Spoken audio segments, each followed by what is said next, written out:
Hi everyone, I'm here in Quartzsite, Arizona with my new friends, David and Donna. They are here from Virginia and they have a really nice 1995 van here. I'll let them tell you more all about that, and let's take a look at the inside and see all the great things they've done with it. Okay, so this is a 1995 Chevy G20. It belonged to a nursing home, and it had a wheelchair lift in this side here. Both these doors would open and the wheelchair lift would come out. The person I bought it from was going to turn it into a camper van, realized he wasn't getting around to it, and sold it. So when I got it, the wheelchair lift was gone, and the only thing that was in it was a bench seat in the very back. We can go in and take a look, but before we go in, I built all these cabinets and recarpeted it and added a lot of extras to it. We like to do some boondocking, which means we'll be camping in areas without picnic tables. So one of the first things I wanted was a quick and easy way to set up and have a workspace when a picnic table wasn't available.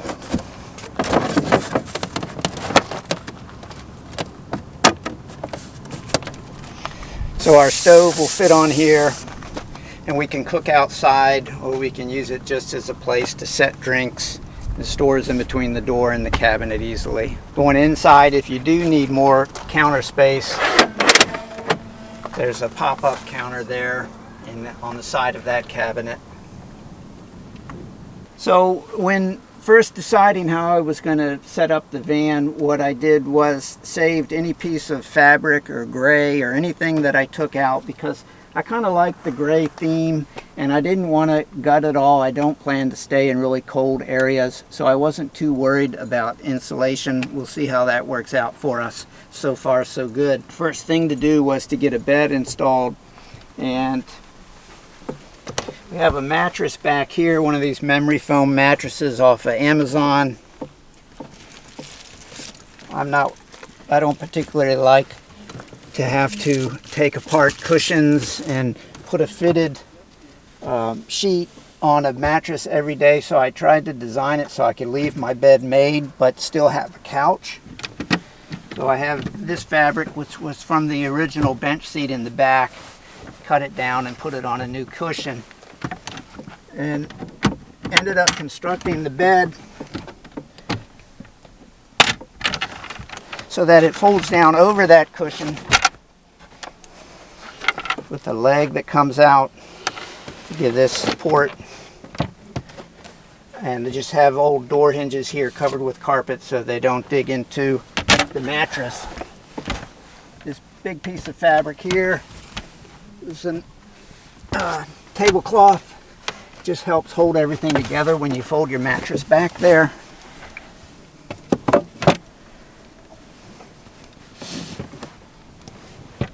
So like that. That hump there is a sleeping bag, but your bed's made. And you're ready to crawl in at the end of the day. In the mornings, you just reverse the process.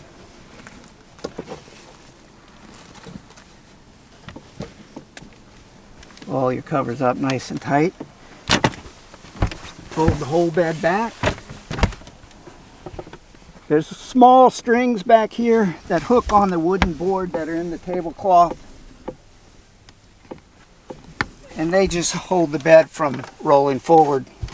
When you put the couch back up, some little shackles here, they go into metal T-nuts in the wood frame. That way, once you lock it in, if you suddenly hit the brakes, the whole thing won't slide forward.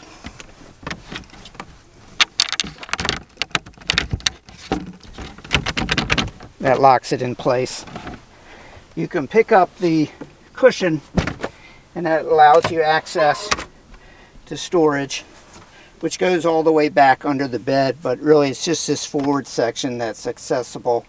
We have the Instapot, which our 200 amp hour solar system so far has been running well on a sunny day. When it's not sunny, we use a propane stove. On each side of the bed, there's storage compartments. They go all the way down to the original floor level. And these cushions, which are just pant legs cut off, some gray pants that were headed to Goodwill, some of the foam from the original bench seat. With those along the side and with the bed down, it's a queen size bed. You can roll over to the edge and you don't roll off. You can see some of the windows are covered with Reflectix. That Reflectix has black felt on one side and the aluminum foil finish on the other, so depending on whether you want to reflect heat or absorb heat, you turn it around and face it the way you want to. And I did put wood, like a wood frame on the edge of the Reflectix so that it slides up into a tight fit behind this curtain rod and stays up. And then also on the bottom there's snaps which will snap from either side, depending whether you have the black side out or the foil side out. This cabinet was, this is cherry wood. It was a bookshelf that was headed to the dump. Somebody was throwing away, so I just repurposed it. And it's just a storage area with an emergency potty in there.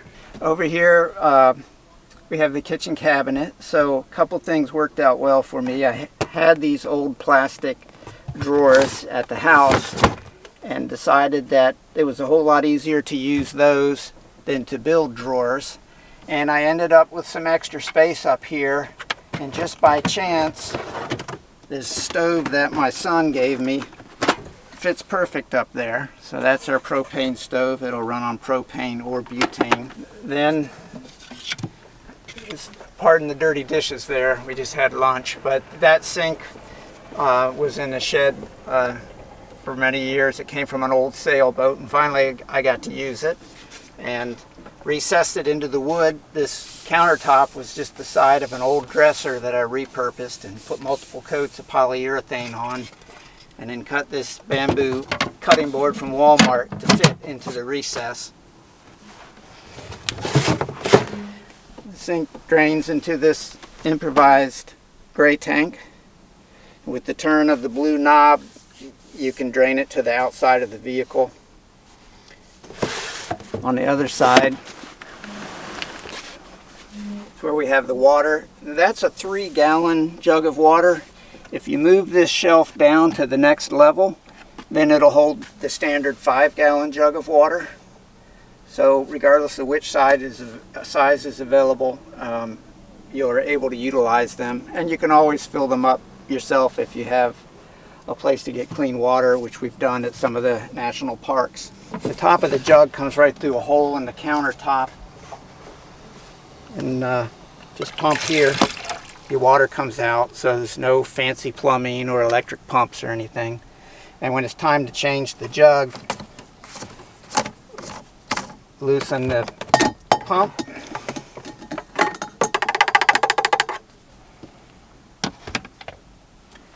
unlatch these latches on the side.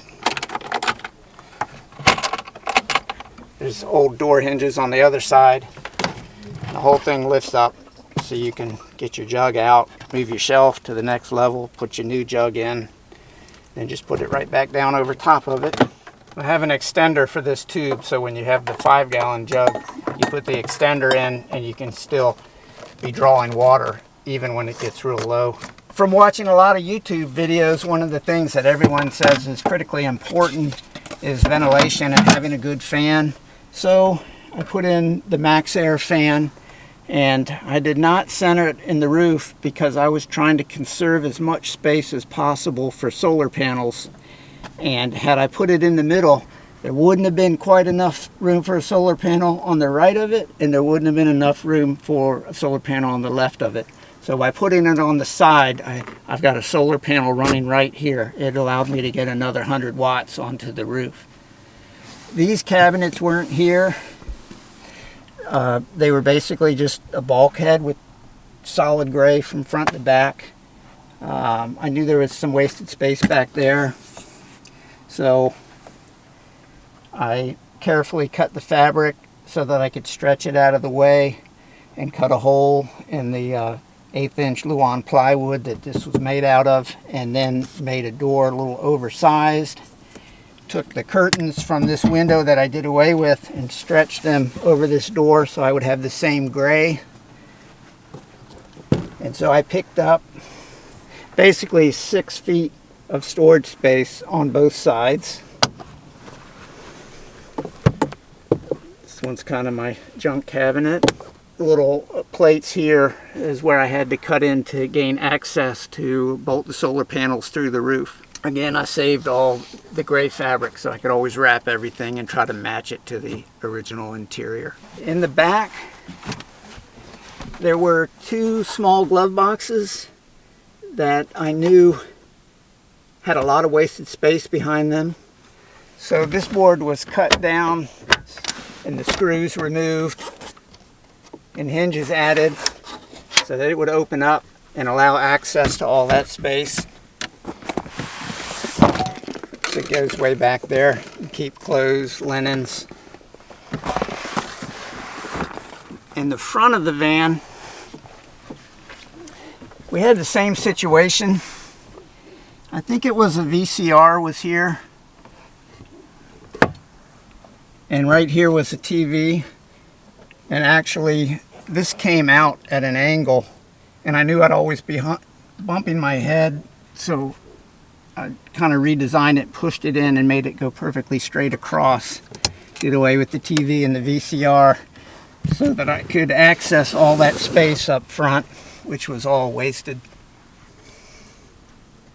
This is a 12-volt IceCo refrigerator, the chest type. I actually wanted the chest type, so when I open it up, unlike one that has a door from the side, all the cold air just doesn't drop right out. And you can open it up and dig through it, and when you're done and close it, the temperature hasn't even changed because it just holds it so well. Have a buddy heater here for heat, which we don't leave running overnight, but I guess if we had to, I do have 2 carbon monoxide detectors in here, one in the front and one in the back. And the one in the back is actually a smoke detector as well. And this is indoor-outdoor carpeting from Home Depot. Our first trip out, we realized we didn't have any place to hang things, wet clothes. We got caught in the rain on a hike one time. So I made all these towel racks, 2 on this side and 1 on this side. So we have lots of places to hang up stuff now. And the mirror is on hinges so that you can, because this is an odd angle for shaving or washing your face, and it just allows you to do whatever you want with it. So let's go around back, we'll look at the garage. All right, so before we go back there, let me put this away.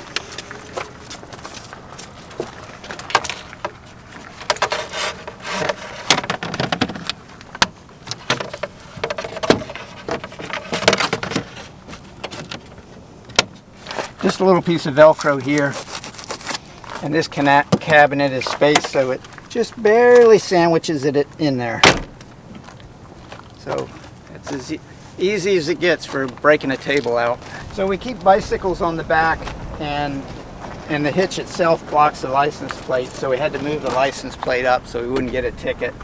We got a little license plate light there, and it plugs in here, one of these 2-prong connectors you get from auto parts store.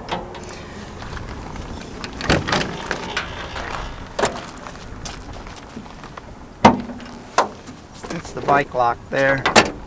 But yeah, anything that you just don't want to access all the time, there's a big plastic bin in there with some extra oil, fix a flat, air compressor. I have a toolbox in there. We keep the extra water bottle back in here. I have some PVC pipes that all hook together and set up here on the top of the door. I won't put those together now, but they form a square. And I have a shower curtain that goes all the way around 360 degrees. And seen this many times on YouTube. The water for taking a shower out in the wilderness. Just pump it up, leave it on top of the van or in the sun somewhere while you're out hiking, and when you come back, it's mildly warm. So that's the garage. The only thing left is the safe. So it's nice to have a place to lock things up when you're out hiking. I took some old steel from a wood stove and made a new box that the seat fits on, which is basically now a storage compartment that's lockable and pretty heavy duty. Hopefully a deterrent for anyone who might break in. Okay, so you can see 2 solar panels hinged right there.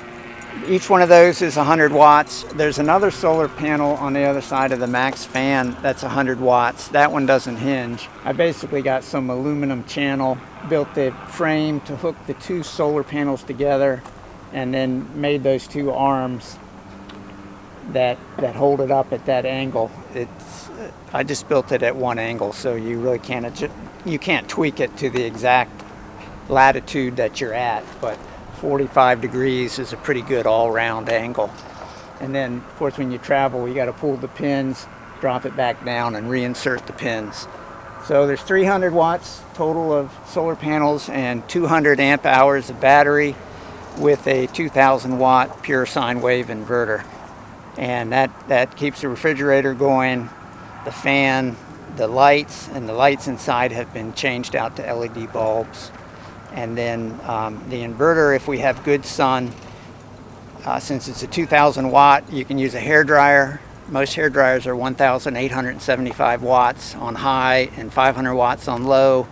And then more importantly though, the Instapot, it gives you another option for cooking outside of propane, and with full sun it keeps up fine with the Instapot.